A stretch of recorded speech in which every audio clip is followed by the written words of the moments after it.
जैसलमेर के नज़दीक एक बहुत ही मनमोहक और सुंदर नगर है पोखरणा।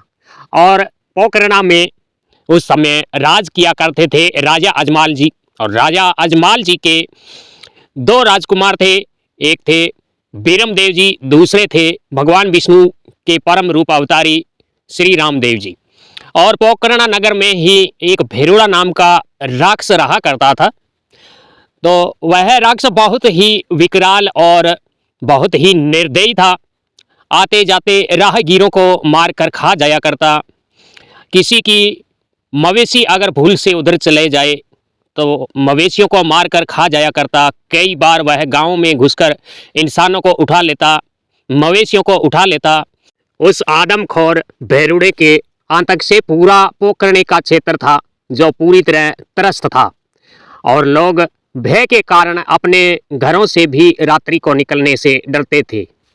एक बार सुबह का समय था। राजा अजमाल जी अपने दोनों राजकुमारों के साथ बालकोनी में खड़े होकर दूर दूर वातावरण का आनंद ले रहे थे, दूर की हरियाली देख रहे थे। तो तभी कुछ गांव वाले फरियाद लेकर राजा अजमाल जी के पास आए और हाथ जोड़कर विनती करने लगे कि महाराज, हमें इस भेरुड़े राक्षस से निजात दिलाए, कुछ भी करके उस भेरुड़े राक्षस के आतंक से हमें प्रभु बचाए।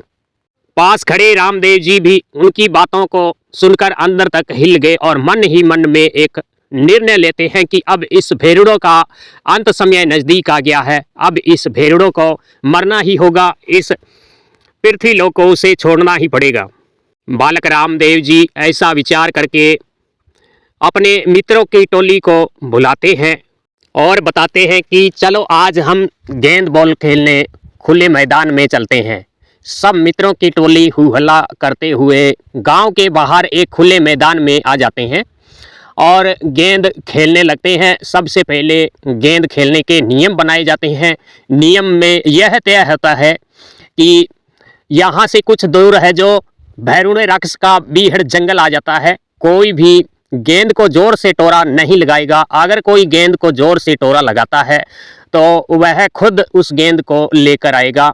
इस तरह की शर्त बनाकर बाबा रामदेव जी और अन्य जो बच्चे थे सब जो खेल खेलना शुरू कर देते हैं। गेंद खेलना तो सिर्फ एक बहाना था, श्री रामदेव जी को भेरुड़े राक्षस को ठिकाने लगाना था।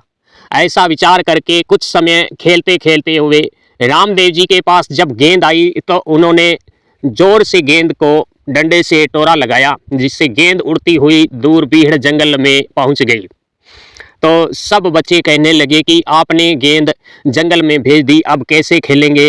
तो रामदेव जी ने कहा कि हमने जो शर्त रखी है उस शर्त के अनुसार मैं ही उस गेंद को लेकर आऊँगा। तो सब बच्चे कहते हैं कि नहीं, आप मत जाइए, हम गेंद नई बना लेंगे, उस गेंद को आप भूल जाइए, उस बीहड़ में भेरुड़े राक्षस का निवास है। तो रामदेव जी कहते हैं नहीं, हमने वचन दिया है, हम वचन को नहीं तोड़ेंगे, हम स्वयं गेंद को लेकर आएंगे। ऐसा कहकर वे उस बीहड़ जंगल में घुस गए और आगे बढ़ते ही चले गए। आगे आगे बढ़ते बढ़ते उन्हें शाम हो गई और शाम के समय कुछ दूर आगे बढ़े तो एक साधु महाराज धूनी लगाकर साधना में लीन थे। तो श्री रामदेव जी ने साधु महाराज को प्रणाम किया। आवाज़ सुनकर साधु महाराज ने अपनी आंखें खोली तो देखा कि एक सामने 10-12 साल का एक बहुत ही सुंदर राजकुमारी वेशभूषा पहने हुए लड़का खड़ा है। तो उसे देखकर साधु महाराज बोले कि ये बच्चे, तू यहाँ बीहड़ जंगल में क्यों आ गया, तुझे क्या डर नहीं लगता? यहाँ भेरुड़े राक्षस का आतंक है, तू भाग जा जल्दी यहाँ से, वरना भेरुड़ा राक्षस अगर आ गया तो तुझे वह खा जाएगा। तो रामदेव जी कहते हैं बाबा जी, हमारी गेंद है जो आपके इस धूने की तरफ आई है, तो मैं उस गेंद को ही लेने यहाँ आया हूँ। तो बाबा जी ने देखा कि उनके धूने के पास ही एक गेंद पड़ी हुई है। तो उन्होंने रामदेव जी से कहा कि वो रही तुम्हारी गेंद और उसे लेकर जाओ, जल्दी से यहाँ से भाग जाओ, वरना भेरुड़ा राक्षस आ गया तो बहुत बुरा हो जाएगा। तभी बड़ी जोरों की आवाज़ आने लगी, हवाएं बहुत तेज साए साए करके चलने लगी। तो बाबा जी ने कहा कि तुझे अब कहाँ छुपाऊं, भेरुड़ा राक्षस इधर ही आ रहा है। तो बाबा जी ने झटपट इधर नज़र दौड़ाई तो उन्हें एक गुदड़ी दिखाई दी और गुदड़ी को लेकर रामदेव जी से कहा कि इस गुदड़ी को लेकर तू उस कुटिया में जा और कुटिया में गुदड़ी ओढ़कर सो जा और मैं जब तक न कहूँ तब तक बोलियो मत। इस प्रकार रामदेव जी बाबा जी की आज्ञा मानकर कुटिया में जाकर गुदड़ी ओढ़कर सो गए और इधर बाबा जी अपनी ध्यान साधना में पुनः बैठ गए और भैरूड़ा राक्षस भौर दौर से अपने नाकों को फुलाता हुआ बाबा जी की कुटिया की तरफ आया और जोर जोर से बोलने लगा कि गुरुजी, हमें मनुष्य की गंध आ रही है, बताओ आप मनुष्य कहाँ छुपा रखा है, हमने बहुत दिनों से मनुष्य नहीं खाया है, हमें जल्दी बताओ, बहुत जोरों की भूख लगी है, हमें मनुष्य की गंध आ रही है। बाबा जी ने कहा कि भैरूड़ा, 12 कोसों तक की भूमि तूने वीरान कर दी है, जीवहीन कर दी है, यहाँ तक मनुष्य की क्या बात है, कोई पक्षी भी यहाँ आने से डरता है, तो मनुष्य यहाँ कहाँ से आएगा, मनुष्य नाम से मैं ही बचा हूँ तो मुझे ही खा ले। तो बाबा जी की बात को अनसुना करके भैरूड़ा अपने नाथुनों को फुलाते हुए इधर उधर सूंघने लगा और वह कुटिया के अंदर जा घुसा। कुटिया के अंदर जाकर देखता है कि कोई गुदड़ी ओढ़े सोया हुआ है। यह देखकर भैरूड़ा जोर से हंसता है और गुदड़ी को पकड़कर खींचने लगता है। तो वह गुदड़ी जैसे जैसे खींचता है वैसे वैसे गुदड़ी लंबी बढ़ती जाती है। तो एक बड़ा गुदड़ी का ढेर खड़ा हो जाता है और भैरूड़ा गुदड़ी का किनारा नहीं निकाल पाता है, वह गुदड़ी को खींचते खींचते थक जाता है।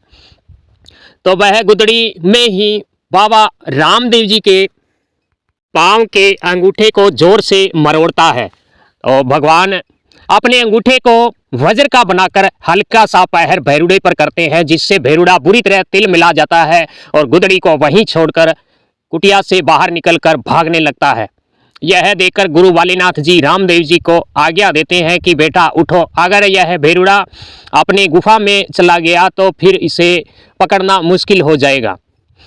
तो रामदेव जी गुदड़ी फेंककर उस भैरूड़े के पीछे होते हैं और अपने लीलड़े घोड़े का आह्वान करके लीलड़े घोड़े पे सवार होकर भैरूड़े राक्षस को रास्ते में ही पकड़कर बुरी तरह पीटते हैं। और भैरूड़ा राक्षस भी अपनी मायावी शक्तियों का प्रदर्शन करता है, बड़े बड़े पेड़ों को उखाड़कर फेंकता है, बड़े बड़े चट्टानों को उठाकर रामदेव जी की तरफ उछालता है, कभी भैंसा बन जाता है, कभी शेर बन जाता है और कभी अग्नि के गोले बरसाने शुरू कर देता, अनेक तरह की मायावी शक्तियों का प्रयोग करने लगता। किंतु भगवान के सामने उसकी माया बिल्कुल तिनके के समान थी और कोई भी काम नहीं आई। आखिर में रामदेव जी भैरूड़े राक्षस को पकड़ लेते हैं और बुरी तरह मार लगाते हैं, जिससे भैरूड़ा राक्षस घबराकर रामदेव जी के पाँव में गिर जाता है और अपनी जान की भीख मांगता है।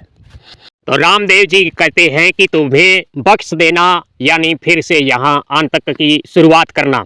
तूने बहुत पाप किए हैं, बहुत ही लोगों को तूने मार कर खाया है, बहुत से राहगीरों को मार कर तूने खाया है, बहुत घरों को उजाड़ा है, इसलिए तुम्हें किसी हालत में नहीं छोड़ा जा सकता।